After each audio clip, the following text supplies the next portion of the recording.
Hi there, it's Shannon Posh, the Recyclista. I just wanted to say hey. I am in a new spot here in my living room, and this is my new couch. It's mid-century, and my mother-in-law just recently redid it. So I have some before and after pictures on my Instagram. And this is my cat. This is Girly. She is 12 years old, and she loves the couch as much as I do. So anyway, she'll probably want to be here through this whole thing because she's a cat. She's an attention hog.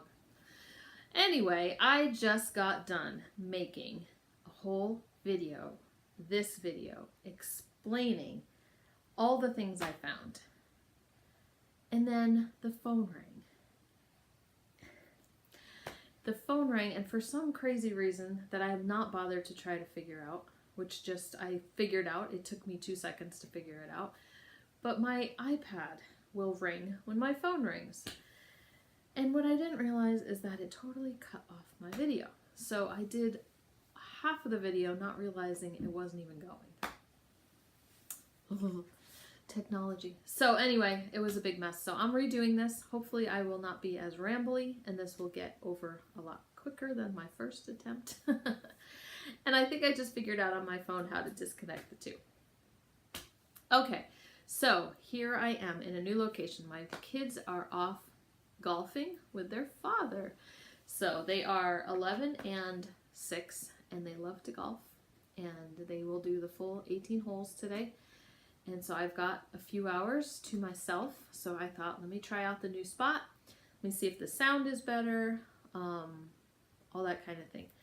And I went thrifting yesterday, so I got some free time again yesterday too, so I went and hit some spots. So let me just show you a few things I got. I went to my favorite little thrift. That's where I started off. And it's local. It's a little fundraising kind of place. And it does pretty good with having stuff that I like to find. But anyway, the prices in general, this is what I just want to say. The prices in general are really good. It's kind of like a 25 cent, 50 cent. Their goal is to just move things through. And they recently just switched to having all their clothing kind of flat rate. So all pants are one price and all shirts are another price, etc., etc. So I don't normally sell clothing. I know what you're thinking. Recyclista, you don't sell clothing. But look, I got some jeans. So I will explain why I got some jeans. So I happen to be going past the jeans section. Jeans are profitable, no doubt about it. I just personally, we used to do a lot of clothing, flipping. I just personally am more interested in other things like vintage and hard goods, so that's what I do.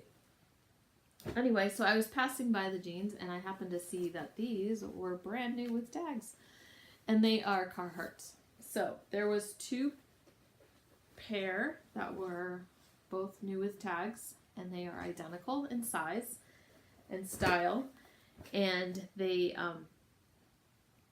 they're not gonna get me on vacation or anything like that. They're not the regular potato color, and they are not carpenter jeans or anything like that. So they're just 20 bucks, 25 bucks, something like that. Same price, same size, so I'm going to just throw them together. Somebody will be happy.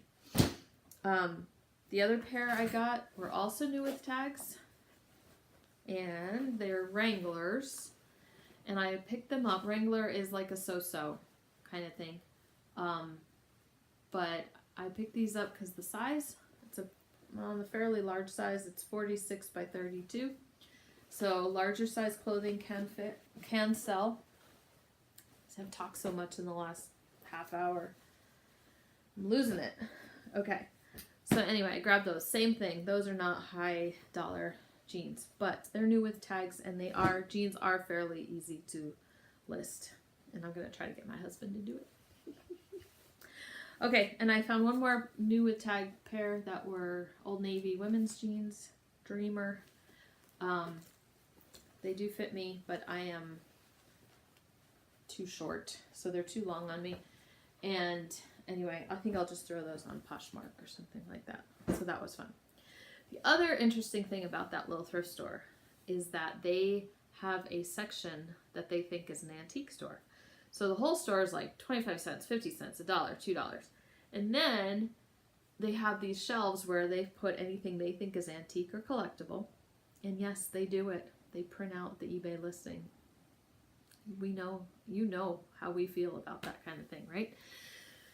So they print out the eBay listing, not even the solds, the asking prices, and they, you know, the prices are through the roof. The problem is I live in a really small town, and so they're not going to get eBay prices on these kind of obscure collectibles in the middle of nowhere. And people are so used to coming to this thrift store and paying low prices that they don't want to pay the high prices. So my husband was in there the other day, and he saw this mug. It's a mortar and pestle style, right? RX. It says like Coracedon or something like that on here. I can't remember. But anyway, I have sold this mug before, okay? And I've sold it in a brown. And so my husband mentioned it, and he was like going off about the prices, and he's like, it was $12. And I'm like, yeah, that's too much. Because we sold it, but not for very much, you know, for $20, $25. So I went back, I was in there by myself yesterday, and I think someone went through and they just kind of lowered all the prices. I think they're maybe going to give up on that little section, because that stuff will sit for months and months and months. It'll sit and it'll still be there.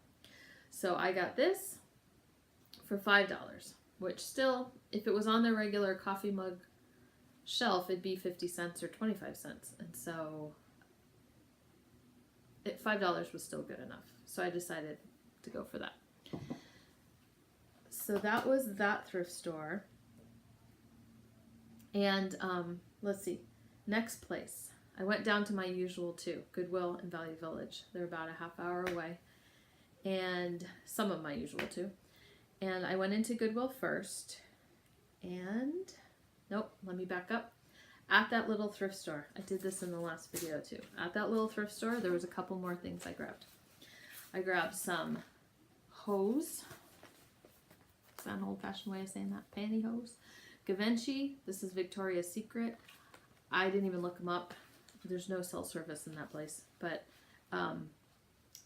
anyway, they were 50 cents, and I thought I could do something with them. Either on Poshmark or Mercari even. And there was a sewing pattern. Yes, I have sewing patterns coming out my back room. But look at that guy. And their sewing patterns are 10 cents. Okay, so look at him. He had to come home with me. So I got him. Then they also have little baggies of jewelry. So I just picked up a few random odds and ends. I am fairly new to selling costume jewelry. Like, I dabbled in it a couple of years ago, and then I got back into it about a year or so ago. I do have a Etsy shop that's all jewelry, and I also sell it on Poshmark, and I also sell it on eBay. So I've picked up a little bit over the past year and a half. These are not big money items. They are just because they were a quarter. Like, it's a B, right? Wood and leather. Somebody made that. Speaking of golf, it's a little golf club thingy. A little lucite, black lucite heart. And then this one. This one is like a lion's face. It just kind of had a sterling feel, but it's not marked. So I'm going to test that and see. I'll try to remember to let you know what I find out about it. So that was what I got there. Okay, that was that whole store. Then I went to my Goodwill, and Goodwill was all about the utensils. Okay, someone had donated, I think, a lot of their primitive type utensils, kitchen stuff. I don't generally do great with primitive style things. Copper can be okay. I think if my whole look was like primitive, and my whole inventory, that maybe it would do a little bit better. But anyway, I saw a bag, and it had a bunch of utensils in it. And so, like, the first thing I noticed was this little juicer, which is cute. It's aluminum. So it's not so primitive. It's kind of mid-century too, right? 50s kitchen. It's by Foley. And then the bag also had these really cool, like, these two little whisks or stirrers. This one's got like a wire wrapped handle. It's just kind of cool. And then this is an egg separator. So you egg and then the yolk and then the whites and all that kind of stuff. So I might even just pop those three together. We'll see what happens there. But the reason I bought the bag was because I keep sitting on my feet and they fall asleep. Okay. The reason I bought the bag was for this thing. Because whenever there's a mystery, I want to solve it, right? So it's called a soap saver. And when I did a quick eBay search, I couldn't find it. And so I was like, I want to know what the soap saver is. That's really cool. I mean, obviously, a vintage bar of soap could go in there. But then, what do? Where do you hang it? You can't hang it in your shower. It's going to rust. So I got home and I realized the brand was Androck. And I looked up Androck's soap saver on Worthpoint. And I found a bunch on Worthpoint. So that's why I love me my Worthpoint. I have a link down below. You can try it out for 7 days. Okay, or 7 lookups. Yeah, all the information will be there. So anyway, I found it on there, and there were several listings, and they sell for about $15. Okay, now I guess what you do. My husband said this right away. He's like, you put all your little pieces of soap in here, and I was like, oh. But then I was like, what do you do after that? So the first listing. So you can make more soap, right? You put all your little slivers in there. And then when you're doing laundry, like back when they would do laundry in like a big tub or you're washing something, you can dip this into the water and go like this with your little slivers of soap and you can make suds. Cool, right? I love vintage research. So anyway, I'm glad I got that because I can get, I can piece that out and make good money on that bag. So that was fun. The other utensils I got at that Goodwill are these big old wooden and stainless. Aren't those handles pretty? Anyway, they're Vollraff. It says something else in the diamond mark, but I don't know what it is. And again, Worthpoint, I had it open, so I double checked. And someone had 2 of these, like a spatula and a spoon, and they got $25 for those. And so I have like the whole set, so except for maybe a ladle. There was probably a ladle that went with it, but those are really cool. They don't make them like they used to. They're nice and solid, so that's cool. I gotta get going on that. Now, next thing I found. Let's go straight to coffee mug. This is Laurel Birch. Gotta love those cat faces. It does have a little bit of schmutz. But Barkeeper's Friend usually cleans up mugs pretty good. So we'll do that. Other ceramics were this bowl. Okay. Tonala style pottery from Mexico. And sure enough, it was marked KE, which is Ken Edwards. Very popular artist down there and owner of a studio. So his stuff, you can also use the words El Palomar. I think that was either the region or that was the name of his studio or something. So the bird and the butterfly, it's kind of popular. Cute little bowl, trinket dish kind of thing, could be. Then the other ceramic piece I got was this little creamer. So remember last time I got those little jam pots, right? I still haven't listed them. So anyway, I got this little creamer. Super cute. It's got... I just like black. I think black in a kitchen is really cool. So it's got this, these little 3, I want to say they're supposed to be like the 3 muses or something. And I found the pattern on Replacements. It doesn't have a name, but it just calls it like 3 dancing girls with a flute. Like, I don't know. So I don't know if it's supposed to be something or what. So I'm going to do a little bit more research on that. But in any case, people who collect the little pictures from restaurant wear, because it is by McNichol. Sorry, I trying to even figure out, because it's upside down to me, and then I'm trying to figure out if you can even read it. Okay, so McNichol China. Okay, so that was that. Then I went to Value Village, which is actually my favorite. Sorry. See, I'm so confused. Okay. Yes.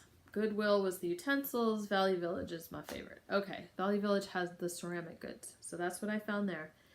I also found a little bit of jewelry. There was a little bag of jewelry for $4, and I noticed this right on top.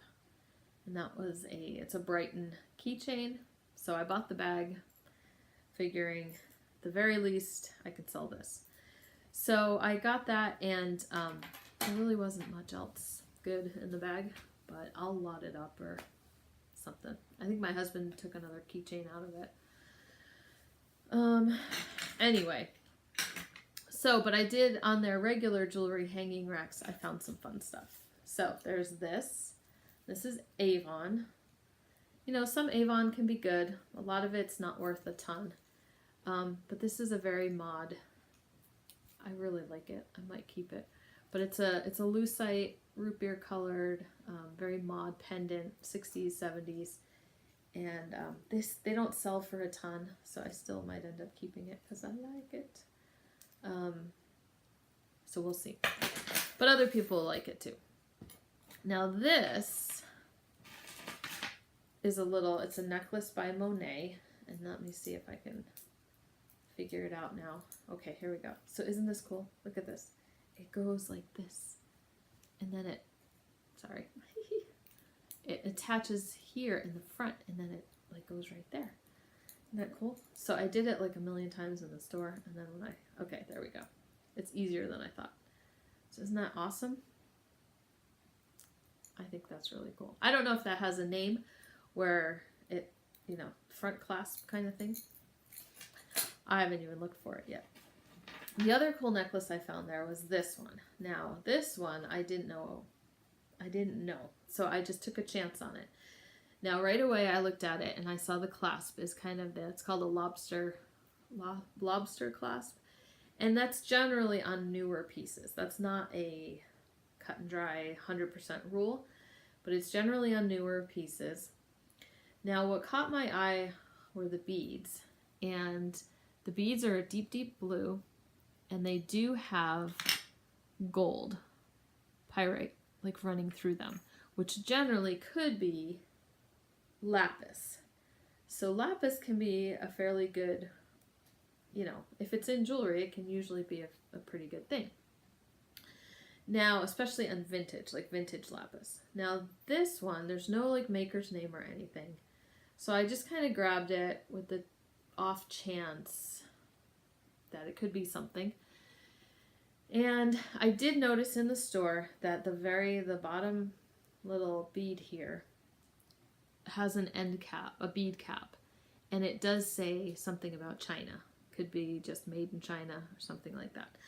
So I don't know if that's just like the findings, the hardware was made in China. Could be a bad thing, could be a thing or whatever, but I had to take a chance. So I did ask, I did a little bit of poking around on Facebook and some of the jewelry groups, people who are like way more better at jewelry than I am. And they seem to think, yes, these are real lapis beads. The findings, it could just, so I'm thinking, now at this point, I'm thinking maybe somebody just made this, right? Like not a company. So what do you think?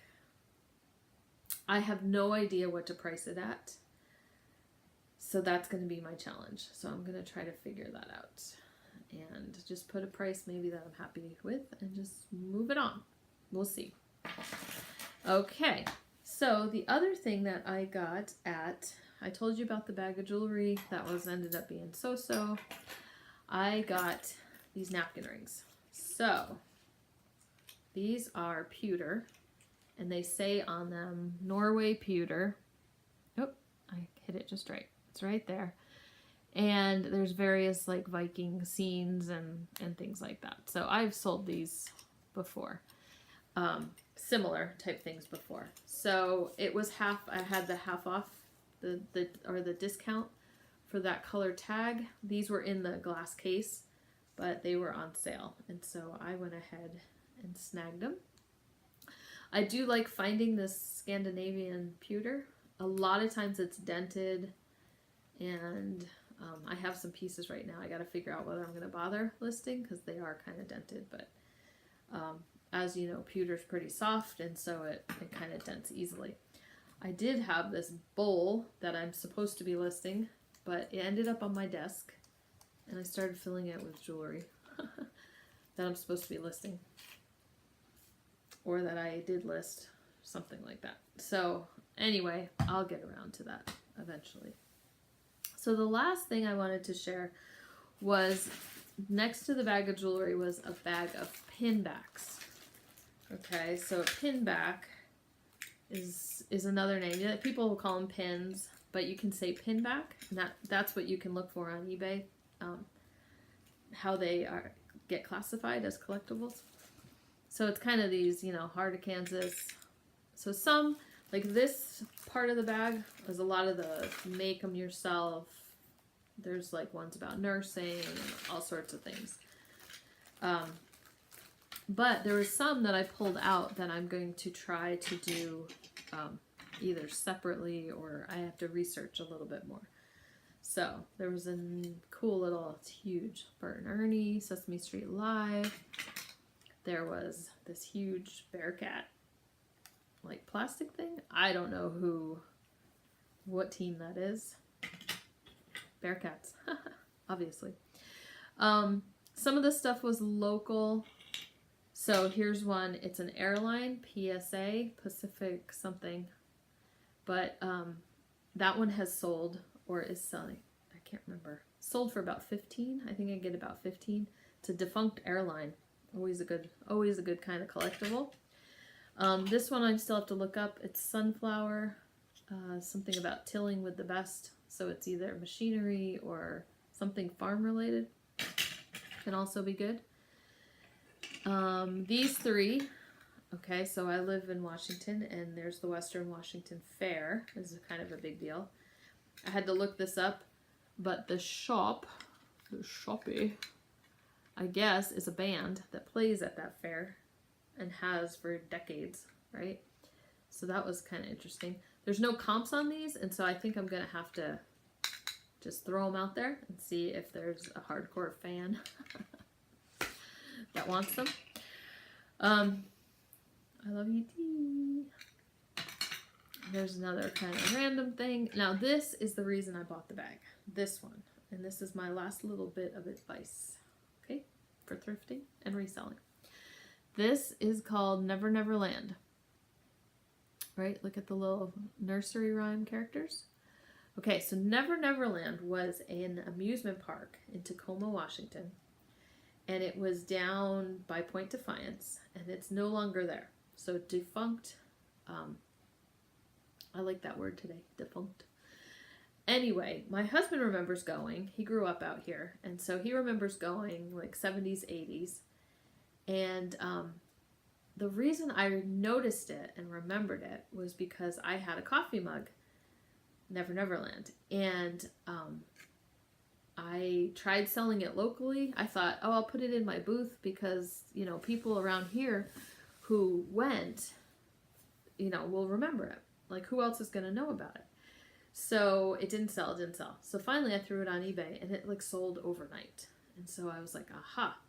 And I do know that defunct amusement parks is a big kind of collectible type of thing. So rides that go out, that get dismantled, or places that close down, if you get collectibles from those places, they can do pretty good. So most of the things for Never Never Land on eBay are postcards, and whenever I checked Worthpoint again, so this isn't on there, but another badge kind of thing sold for like $15, $20. Anytime hard goods come up, they're not huge money, but people will buy them. So I figured I'd do okay on that one. So, and then all those other ones were bonus. So that was kind of fun. So I don't know if that taught you anything about pinbacks. Obviously, I'm not an expert because I don't sell them all the time, but defunct amusement parks is my tip of the day.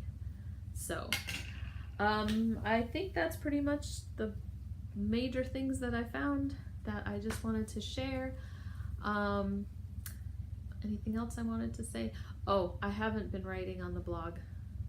Did I say that? I said that at the beginning, didn't I? Okay, so I think that's it. So I will see you another time. We'll talk to you later. Bye.